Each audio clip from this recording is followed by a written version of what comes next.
Assalamualaikum warahmatullahi wabarakatuh. Bismillahirrahmanirrahim. Alhamdulillahirabbil alamin. Wa afdhalus salati wa atamu taslimi ala sayyidina wa maulana Muhammadin khatamil anbiya'i wal mursalin wa ala alihi wa sahbihi ajma'in. Rabbi shrah li sadri wa yassir li amri wahlul 'uqdatam min lisani yafqahu qawli. Wala haula wala quwwata illa billahil 'aliyyil 'azim. Amma ba'd. Hadirin wal hadirat, Bapak-bapak, saudara-saudara, ibu sekalian, jamaah Masjid Jami'ah Muharram yang berbahagia. Senantiasa marilah kita syukuri nikmat-nikmat Allah yang telah banyak dilimpahkan kepada kita, baik nikmat dalam bentuk zahir maupun nikmat dalam bentuk batin. Oleh karena itu mudah-mudahan dengan selalu dan pandai bersyukur kepada Allah, senantiasa juga Allah akan limpahkan taufik hidayahnya pada kita, sehingga semua kenikmatan itu dapat kita pergunakan dengan sebaik-baiknya dalam rangka beribadah kepada Allah Subhanahu wa taala. Shalawat serta salam semoga tetap tercurahkan dari junjungan kita Nabi besar Muhammad sallallahu alaihi wasallam.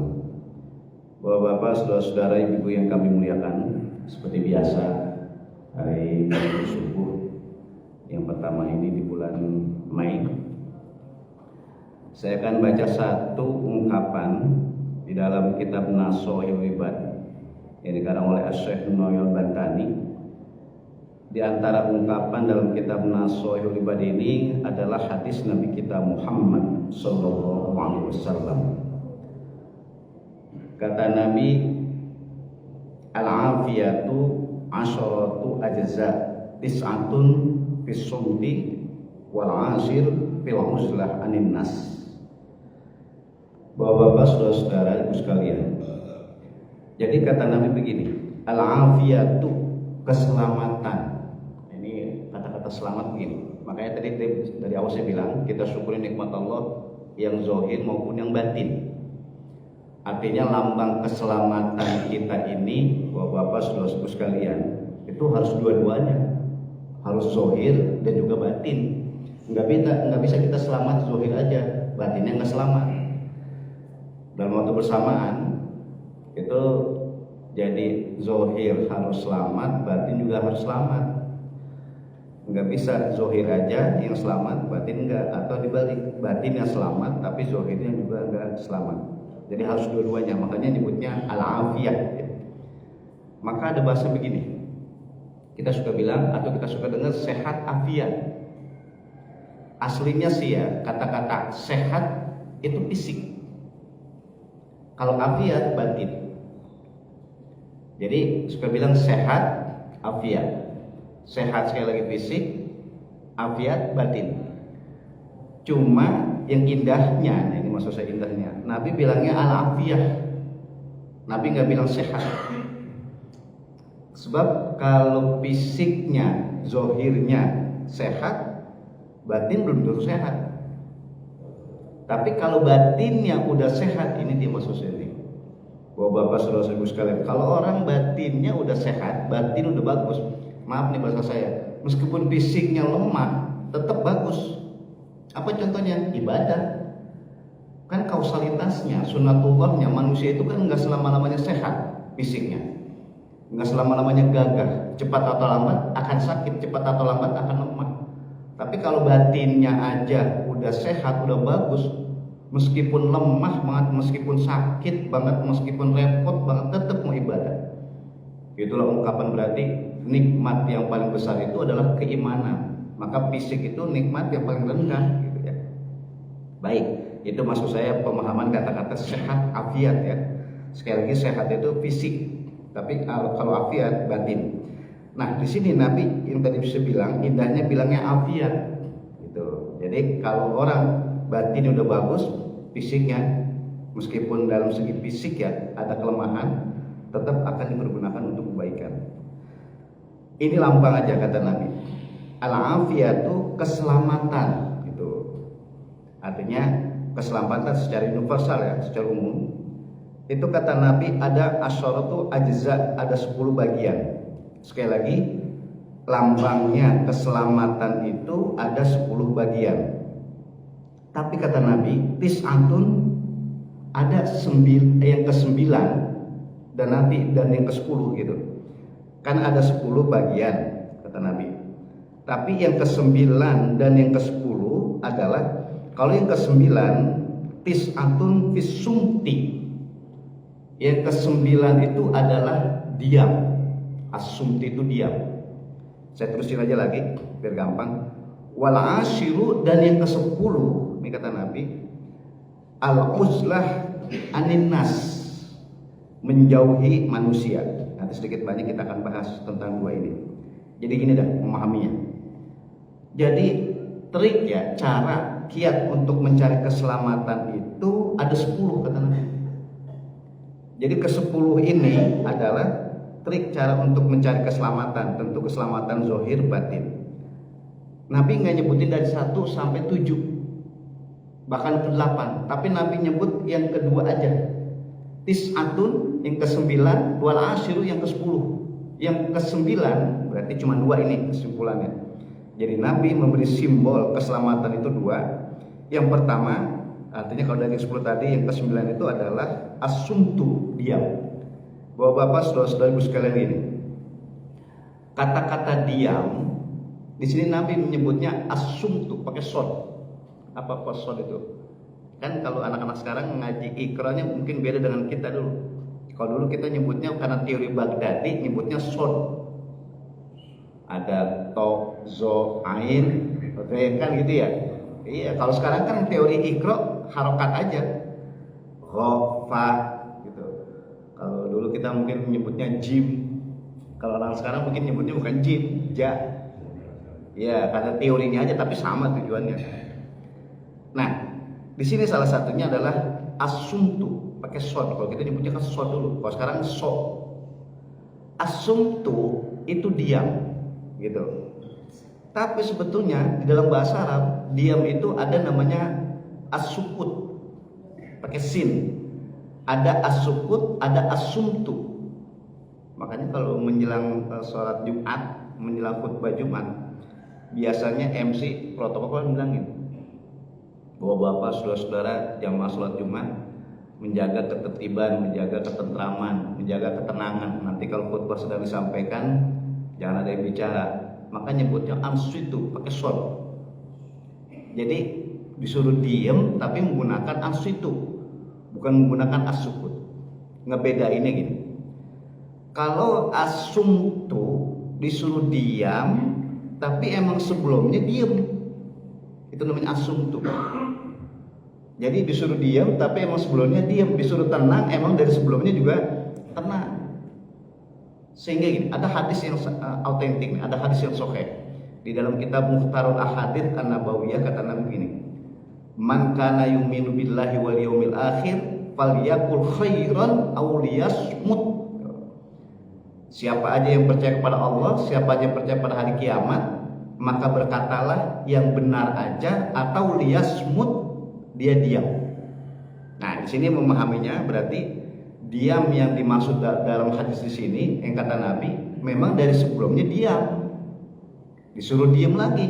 Yang dimaksud diam di sini maaf bukannya diam enggak ngomong, akan tapi memperhatikan. Makanya khutbah Jumat sedang disampaikan, wajib memperhatikan. Makanya kalau khutbah Jumat lagi disampaikan, jamaah ada yang ngobrol, dia nggak dapat pahala Jumatan itu. Makanya itu tadi ansitu, emang udah diem disuruh diem gitu. Nah, tapi kalau as-sukut beda. Kalau as-sukut itu, makanya orang Arab kalau nyuruh diem orang itu bilangnya uskut. Kalau as-sukut disuruh diem, emang sebelumnya ngomong mulu gitu. Itu beda tuh. Jadi asumtu disuruh diem, sebelumnya memang diem. Tapi kalau as-sukut disuruh diem, sebelumnya memang ngomong mulu. Itu namanya as-sukut ya. Banyak bahasa Al-Quran di dalam hadis juga banyak. Jadi as-sukut itu artinya diam yang sebelumnya memang berbicara. Nah, udah kembali ke hadis di sini. Jadi teori ya, sekali lagi kiat ini karena ada 2 untuk mencapai keselamatan. Nabi nyebutnya al-afiyah, keselamatan. Simbol di situ adalah hati ya, batin. Tapi tadi akan mempengaruhi zahirnya. Kalau asumtu di sini diartikan diam, yang dimaksud oleh Nabi kita Muhammad SAW itu kalau kita ngomong, kalau kita nulis gitu. Jadi bukan berarti harus ngomong aja, nulis masuk sini. Itu sesuatu yang buruk, sesuatu yang jelek, maka kata Nabi asumtu, disuruh diam. Tapi kebalikan, cara ngaji ilmu usul fikih maupun mukhalafahnya, kalau kita ngomong, kita nulis buat kebaikan, itu jadi wajib. Jadi bahasanya nih, kalau kita ngomong akan menjadi kebaikan, itu bukannya bagus lagi, bukannya boleh lagi, bahkan wajib. Apa contohnya? Ini begini. Saya nyontohnya nggak tanggung-tanggung nih. Orang tua itu, ini pakai bahasa saya nih, pakai bahasa Betawi. Kalau orang tua ngebilangin anaknya, apa Pak? Ngebilangin itu nasehatin. Ya, nasehatin, ngajurin. Jadi orang tua ngebilangin anaknya tiap hari, itu bukannya boleh lagi, emang wajib. Lagi, suami ngebilangin istrinya tiap hari, wajib. Makanya kalau ada orang tua melihat anaknya berbuat maksiat, itu didiemin aja, orang tua berdosa. Makanya di masyarakat nih, bapak saudara-saudara sekalian, yang populer kan anak durhaka sama orang tua. Populer itu anak durhaka kepada orang tua. Padahal orang tua bisa durhaka kepada anak, cuman nggak populer. Apa contohnya? Gini, durhaka, saya nggak usah nyebutin anak ya. Kalau anak udah terlalu banyak lah contohnya durhaka sama orang tua. Orang tua pun bisa durhaka sama anak. Apa contohnya? Bapak yang wajib ngasih nafkah, dia punya harta tapi nggak mau menafkahkan anaknya, itu durhaka orang tua. Yang dimaksud orang tua di sini bapak ya, karena yang wajib ngasih nafkah bapak. Jadi kalau ada seorang bapak, saya bilang tadi punya harta, kemudian nggak mau nafkahi anaknya, itu dianggap bapak yang durhaka.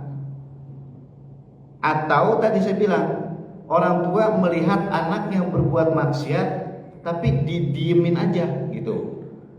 Dilarang enggak, dibilangin enggak, dinasehatin enggak. Itu jangan dikata anak doang yang durhaka. Karena perbuatan dosanya orang tua pun durhaka. Itu aja ngediemin. Ini cara jauh opo maneh ngajarin. Diemin aja, orang tua itu dianggap berdosa, apalagi kalau ngajarin. Nah, disinilah salah satu saya maksudkan contoh di sini. Jadi yang dimaksud oleh Nabi asumtu itu diam, ya. Kalau potensinya dia akan bicara, akan menulis sesuatu yang jelek. Tapi kalau memang ngomongin dan nulis itu bagus, maka statusnya bukan boleh lagi kan, tapi jadi wajib. Termasuk tadi orang tua. Jangan ketika ada anak berbuat maksiat, orang tua bilang udah diem aja dah, katanya kan kata Nabi kalau diem kan cara keselamatan. Nah, itu namanya kebalikan. Yang seharusnya dia ngomong, yang seharusnya dia nulis, bahkan yang seharusnya dia melarang, tapi dia diem aja. Nah, itu namanya durhakanya orang tua pada anak, ya, dianggap berdosa gitu. Sama gini, bapak-bapak, saudara-saudara nih, ibu sekalian, saya nyebut kita semuanya umumnya, sifatnya universal nih kita. Itu kita, saya nyebutnya kita karena kebetulan saya punya anak juga 4. Ini tanggung jawab juga ini. Orang tua rajin ibadah, itu udah maksud saya. Orang tua rajin ibadah, tapi anaknya nggak ibadah. Jangan dikata tuh orang tua nggak diminta pertanggungjawaban. Makanya ada hadis yang sangat populer. Kulukum ra'in wa kulukum mas'ulun an ra'iyati. Orang tua rajin ibadah, anaknya nggak ibadah, itu akan diminta pertanggungjawaban. Jangankan ke anak, kita nih, saya bilang kita, suami rajin ibadah, istrinya nggak ibadah, itu akan diminta pertanggungjawaban. Jadi nggak bisa kita ibadah pribadi aja. Kita wajib menyuruh, mengajarkan ibadah kepada orang, tanda kutip nih, yang wajib kita nafkahi. Sopone wong, siapa aja yang wajib kita nafkahi, maka kita wajib nyuruh, bukan bilangin lagi nih, nyuruh ibadah. Sopo, siapa itu?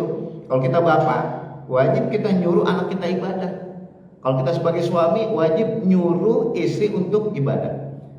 Maka kesimpulan kata di masyarakat nih, di masyarakat mana aja dah. Ini kita husnuzon nih, saya positive thinking. Kalau suami rajin ibadah, rumus nih. Kalau suami rajin ibadah, pasti istrinya mau tidak mau, orang kena orang, lah Buddha harus rajin ibadah. Saya ulang, biar tambah mantap jadi itu.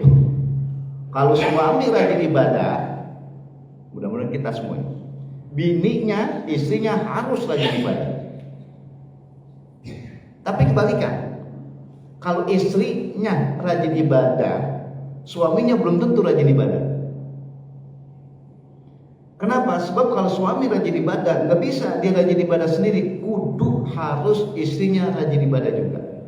Makanya penilaian di masyarakat, alhamdulillah kalau ada suami-suami rajin ibadah, saya yakin, saya husnuzon, saya pasti positive thinking, istrinya pasti rajin ibadah. Kenapa? Sebab dia tanggung jawab, bukan dunia aja, akhirat juga. Tapi kalau istrinya rajin ibadah, belum tentu suaminya rajin ibadah. Istrinya sih rajin ibadah, sholat rajin, puasa rajin, pokoknya rajin ibadah, tapi suaminya belum tentu. Kenapa? Emang istri nggak wajib nyuruh suaminya ibadah. Istri nggak tanggung jawab terhadap ibadah suami. Disinilah hebatnya. Dan sekali lagi yang saya bilang hebat, seorang suami tanggung jawab terhadap ibadah istri. Tapi kalau istri nggak wajib tanggung jawab ibadah suami. Kan pengennya sama-sama. Di dunia sama-sama, di surga juga sama-sama. Makanya di dalam surat Yasin, nih bapak-bapak, surat-surat, makanya kalau dalam acara-acara tahlilan, dalam acara-acara haul, dalam acara-acara doa, itu biasanya dibaca surat Yasin. Surat Yasin itu di antara ayatnya adalah hum wa azwajuhum fi zilalin alal araiki muttaqin. Sehebat-hebatnya, seindah-indahnya, sebahagia-bahagianya suami istri itu bersama, bukan di dunia doang, akan tapi di surga juga. Makanya redaksional ayat terakhir lapangnya apa? Muttaqin. Suami istri bersama-sama di surga. Kata-kata bersama-sama itu di surga lapasnya muttaqin. Ini kalau saya mau nyontoh ini apa adanya ya. Muttaqin itu begini, duduk nyantai. Muttaqin itu begini. Bagaimana Pak? Jadi ini kan duduk senderan nih. Kita duduk tapi agak berbaring gitu. Apa ya? Ini emang muttaqin itu bahasa begitu. Muttaqin itu antara dia duduk sama tiduran. Kan orang kalau duduk tiduran sambil kayak duduk gini, orang perasaannya nyantai banget itu. Kesana kan nyantai.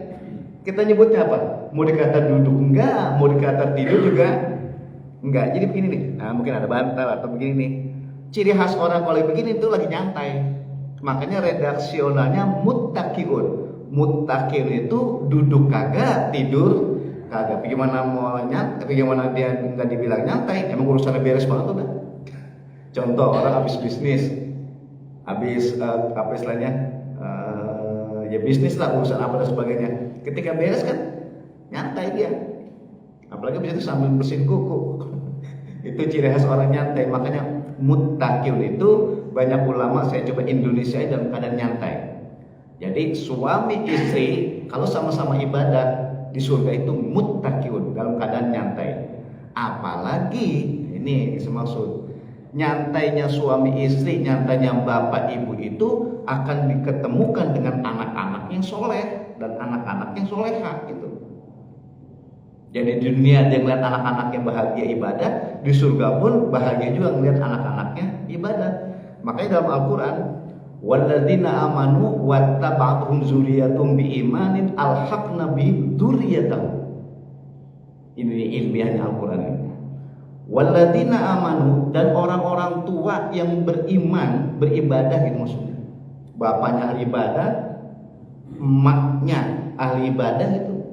Wattaba'atuhum dzurriyyatuhum, anak keturunannya pun ngikutin ibadah gitu. Orang tua ibadah, anak juga ikut ibadah. Apa Gusti Allah bilang? Alhaqna bihim dzurriyyatahum. Nanti di surga akan cepat, akan mudah diketemukan lagi. Ini memahaminya ayat. Bapak-bapak, saudara-saudara sekalian, kalau orang tua rajin ibadah, anak rajin ibadah, itu ketemu di surganya cepat dan mudah.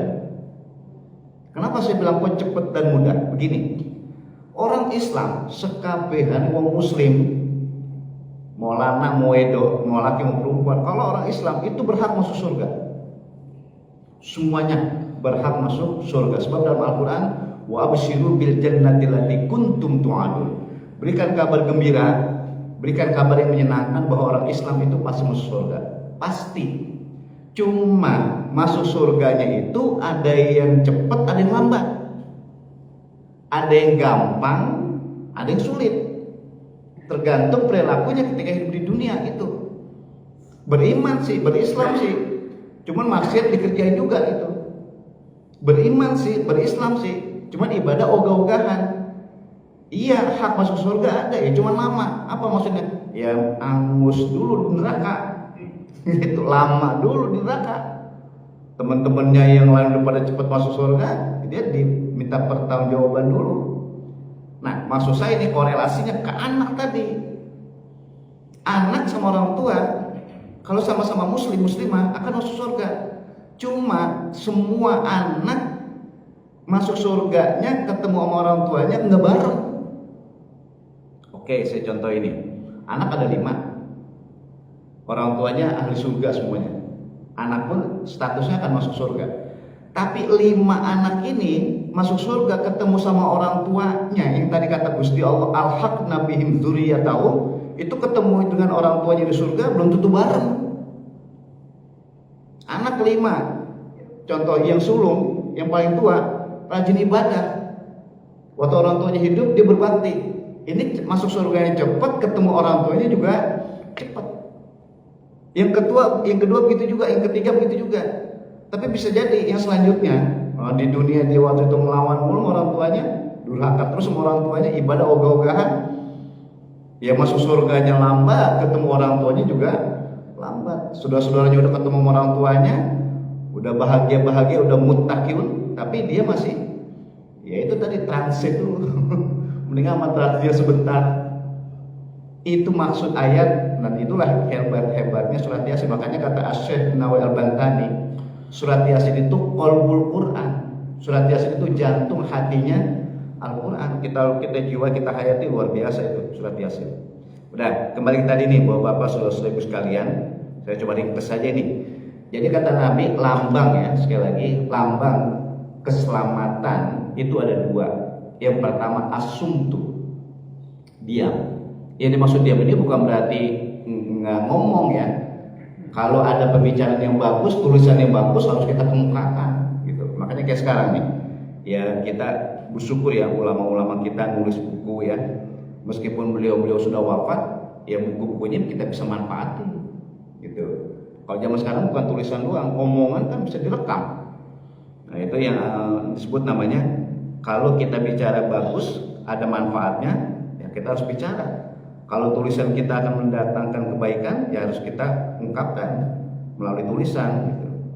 Sehingga tadi saya bilang, kata Nabi, faliyakul khairan aw liyasmut. Tapi lambang sekali lagi ya, ini trik yang diajar oleh Nabi, keselamatan itu adalah as-sumtu, diam gitu ya. Baik Bapak-bapak, saudara-saudara, ibu sekalian, ini pertama ya.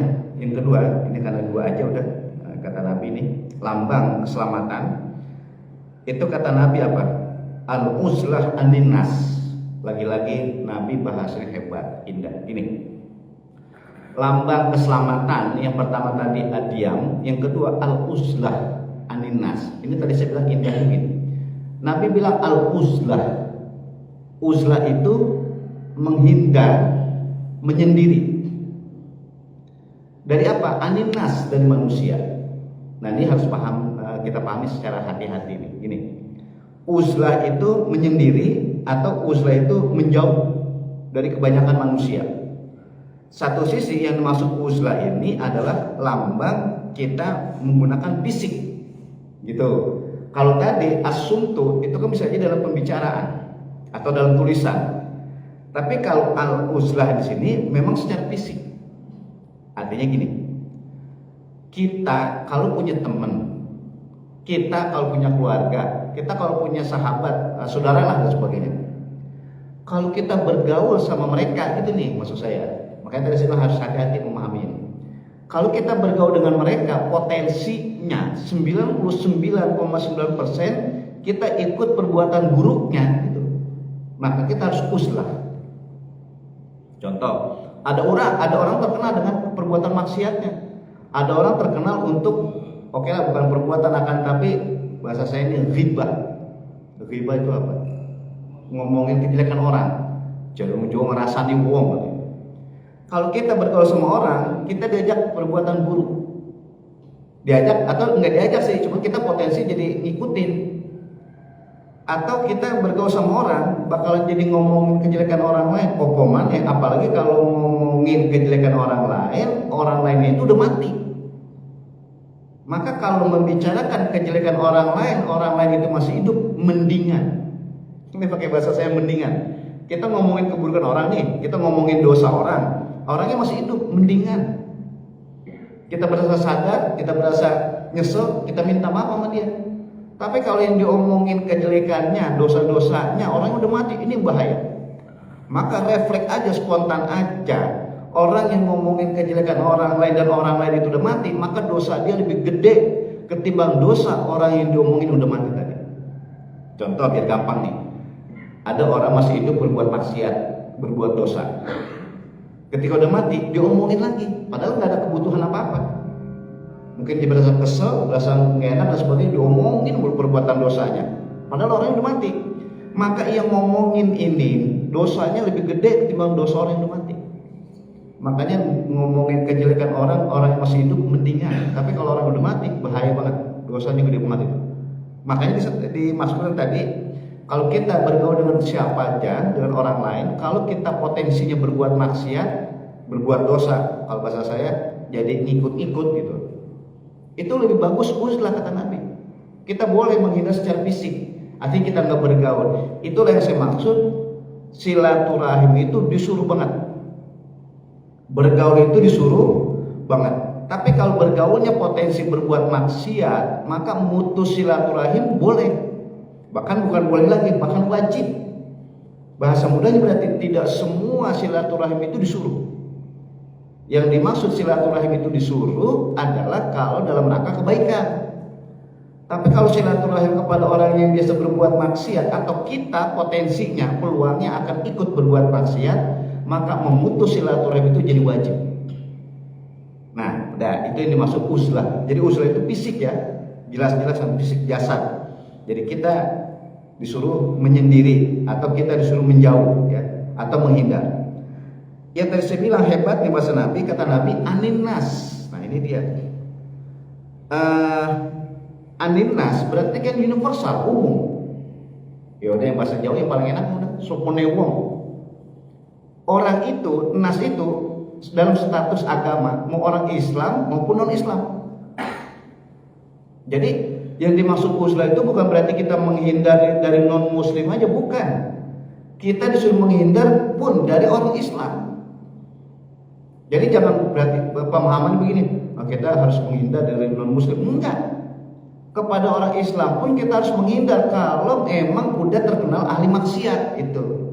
Tapi kebalikan, mampu mukhalafahnya nih.